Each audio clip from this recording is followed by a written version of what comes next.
What is the biggest downside tail risk at this point? We've talked about trade. We hear about concerns of slowing global growth, U.S. central bank independence, U.S. politics in 2020. Of all of these risk scenarios, what are we not pricing in?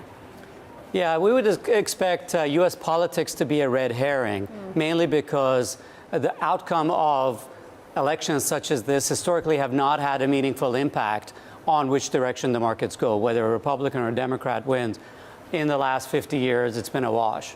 The risk that we want to highlight is twofold. If you look at the probability of a risk happening and the potential impact, worsening of U.S.-China trade has to be number one.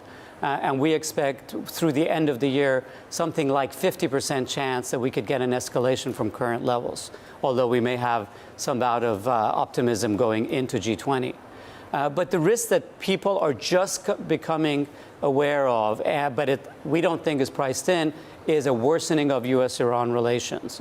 We actually just raised our odds of military conflict with Iran up to 40% for the next year.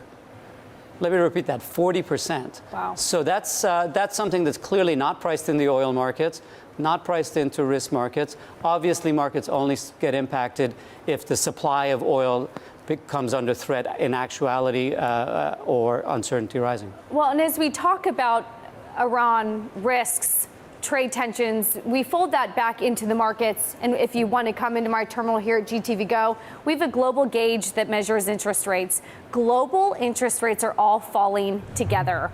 Is there a risk that central banks are all so dovish that bond price up, yield down are getting so toppy of things that we're not seeing in terms of these financial assets that we're creating bubbles? Sure, and again, at Eurasia Group, we approach everything with politics first. And what worries us is the impact of the environment you just described on the reaction function of U.S. policymaking. If you think about it, in the last year, many of the people who typically would have been governors against rash action on foreign policy or trade or security side are now gone. Mattis, McMaster, Kelly, Tillerson, and the list goes on. So really, what is today the limitation, the constraint on the president to push further than markets expect and perhaps risk unintended consequences, be it in Iran, be it in China, Mexico, and European trade? The only constraint that we've seen work is the markets.